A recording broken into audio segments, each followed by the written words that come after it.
안녕하세요. 아동건강교육 김건택 교수입니다. 자, 오늘 수업은요. 식품안전교육과 조리안전 건강지도계, 그 다음에 건강교육 지도안 작성 원칙과 건강교육의 지도 방법과 그 다음에 건강교육 과정과 지역사회에 대해서 설명드리겠습니다. 먼저 식품안전교육에 대해 설명드리겠습니다. 식품안전교육의 필요성은요, 환경의 오염물의 섭취가 증가하고 있죠. 특히 아이들도 스스로도 군것질을 많이 하고 있기 때문에요. 아이들이 어떻게 오염된 건지 알 수가 없어요. 특히 성인에 비해 저항력도 약합니다. 아이들은요. 어린 시기부터 가공식품 섭취가 증가하고 있고요. 너무 손쉽게 아이들 사 먹을 수 있어요. 그리고 또 보호자, 부모님들이 집에 부재 시간이 많이 증가하고 있습니다.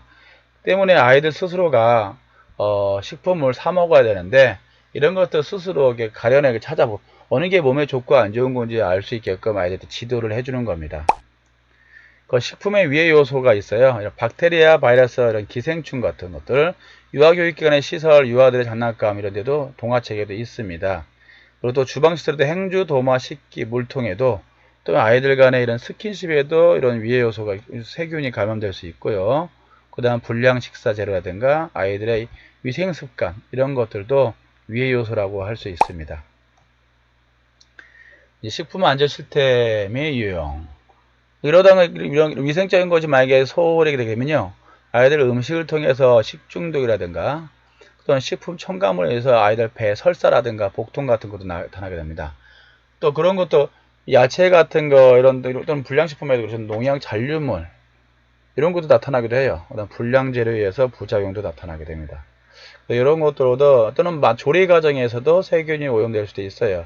그 조리하는 사람들도 그렇고 이런 위생 장갑 같은 거 입에서 침이 안 튀게끔 마스크라든가 이런 것들을 좀 많이 착용하시고요. 꼭 철저한 인식이 중요한 것 같습니다.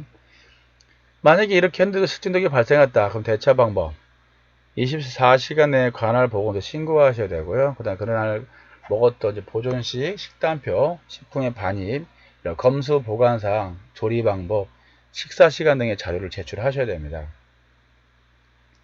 그 다음 직원들의 건강 상태와 건변도 상황을 보고해야 되고요. 그 담당자 또 재교육하고 예방교육과 예방접종도 철저히 하셔야 됩니다. 물론 당연히 급식실 시설 집기 이런 것도 다 소독을 하셔야 됩니다. 식품 첨가물에서 부작용도 있습니다. 아이들은 특히 어른들이야 잘 안 나겠지만 아이들은 이런 방부제, 화학조미료의 착색제로 인해서 배탈이 나는 경우도 있어요. 그건 잘 나타나지도 않습니다. 그래서 이런 것들 꼭 확인하고 주의해서 선별해서 먹을 수 있게끔 해야 됩니다. 어린이 식생안전관리 특별법에 의해서 어린이들에게 대해서는 이런 것들 고열량 저염 식품 광고 이런 것도 금지하게 돼 있어요. 이런 것들을 또 어린 식단 안전관리 교육 홍보전에서 100개 이상의 체인점에서는 어린이 영양 기호식품에 대해서 영양성분을 표시하게 되어 있고요. 법으로 정했습니다. 식약청 학교 시도군에서도 교육하고 있습니다.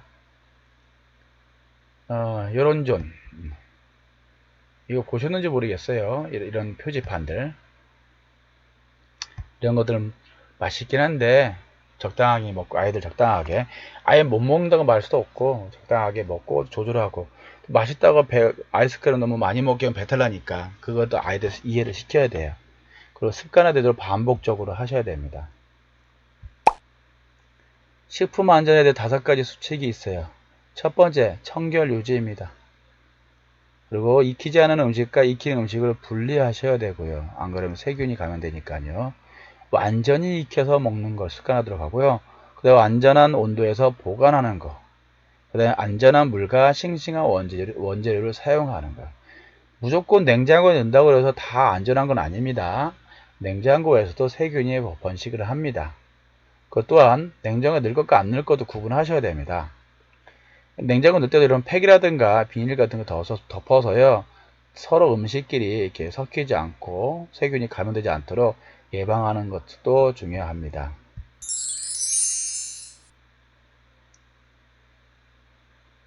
라벨 이거 보시죠? 라벨 보는 거. 유통기한은 어떻게 해요? 유통기한이 끝났다고 해서 그걸 못 먹는 건가요? 아닙니다. 유통기한은 유통기한 지나도 개봉하지 않았다면 그 이후에도 먹을 수 있습니다. 유통기한 꼭 철저하게 너무 오래된 건 좀 그렇다 치지만 그래서 이런 유통기한의 개념이라든가 땄을 때 그런 개념을 좀 아시기 바랍니다. 그래서 다진 마늘을 냉동실에 보관하는 방법과 이런 식품의 라벨의 종류를 표시해야 되는 것도 하나의 그 관리 방법 중에 하나입니다. 무엇이 여기 예를 들어서 무엇이 들어있는지 몰라서 사용하지 못한 일이 생기지 않도록 이런 하나하나의 식품 종류의 이름을 적어둔다면, 또 심지어 날짜까지 적어둔다면 좀 수월하게 할 수 있습니다. 이거저거 빼서 확인하고 열었다 닫았다 하면은 그만큼 또 위생 이런 변질될 우려가 있으니까요. 표시하고 날짜도 표시하시고, 그 다음에 오래된 거는 안쪽 눈에 보이게끔, 이제 오래되지 않은 거는 안쪽으로 놓고, 될 수 있으면 크기가 비슷한 용기를 활용하는 게 좋습니다. 왜냐하면 냉장고 노유가 용기가 제각각이면요 공간 활용도가 떨어지기 때문에. 그래서 이런 것들을 비슷한 걸로 하시면 되고요. 그 다음에 육수 같은 경우는 우유팩을 하면 이게 보관용 아주 좋아요. 우유팩이요. 그래서 선반에도 쏙쏙 넣을 수 있고요. 그 다음에 이유식에 요리할 때나 쓰이는 육수는 끓인 후에 우유팩에 넣으면 선반에서 얼리거나 냄새 스는 것도 방지하고 좋습니다. 활용하는 방법도. 그 다음에 진공 포장을 위해서 부피를 줄이는 것도 하나의 방법입니다. 포장된 식품을 그대로 냉장고에 넣어두는 것보다도 포장이나 이런 비닐로 차지하는 공간이 그만큼 많아집니다. 그래서 포장을 버리고요. 이런 것들, 건어물 이런 것들을 통째로 눈에 보이니까 뭔지 알고, 여기다 라벨도 하나 붙이고, 언제 했는지 날짜까지도 붙이고 하면 또 좋죠. 아니면 이런 팩으로 해도 되고요. 네, 지퍼팩 있는 거 자주 꺼냈다 하는 거라면은 여기 비닐 한 다음에 이렇게 담아두세요. 한 곳에. 냄새도 안 나고. 자주 먹는 반찬은요, 쟁반을 좀 활용하는 것도 좋습니다. 자주 꺼내는 반찬이 어느 것인지 일일이 찾기 어렵잖아요. 꺼내기도 불편할 때는 쟁반에 자주 먹는 반찬을 한꺼번에 올려놓는 방법도 이용하는 거. 냉동실과 냉조실에 차가 있어요. 이것도 한번 읽어보시고, 자세히 읽을 때는 화면을 정지하고 읽어보세요. 그리고 1회분씩 이런 경우는 분량을 대략 어느 정도 예측을 해가지고 이렇게 분량을 나누어서 저장하는 법, 이렇게 나누는 방법도 있고요. 자, 조리 안전 교육입니다. 자, 배식할 때 이렇게 순서를 지키고, 너무 가까우면 부딪혀가지고 음식이 쏟아질 우려가 있어요. 어느 정도 이것도 아이들은 거리 두기를 좀 하셔야 돼요. 너무 가까운 곳에 위험하니까 오지 않도록 해주시고요. 특히 손가락, 칼질하는 것은 아이들은 웬만하면 안 시키는 게 좋아요. 아니면 칼을 좀 두딱하게 하는 것도 괜찮고요. 그러니까 좀 자르기 편한 거. 그리고 조리할 때는 꼭 모자와 마스크를 착용해야 한다는 거예요. 선생님들도요, 마스크를 착용하고 말로 해야 되지, 침 다 튀겨가면서 설명하면 안 됩니다. 아이들이 그거 보고 따라 합니다. 하나하나 다 어른들이 하는 걸 보고 따라 하기 때문에요. 여러분이 준비 안 하고 이렇게 했는데 말로 하면 아이들은 그걸 기억을 못 합니다. 그냥 본대로 기억을 합니다. 준비가 안 됐다면 하지 말아야 됩니다. 그 다음에 슈퍼마켓에서 어린이 대상 조사한 건데요. 아이들 선택한 과자들이에요. 그 아이들한테 돈이 생겼을 때 뭘 사 먹는가 한번 조사해 보면요. 이런 걸 사 먹어요. 이런 거, 이런 거.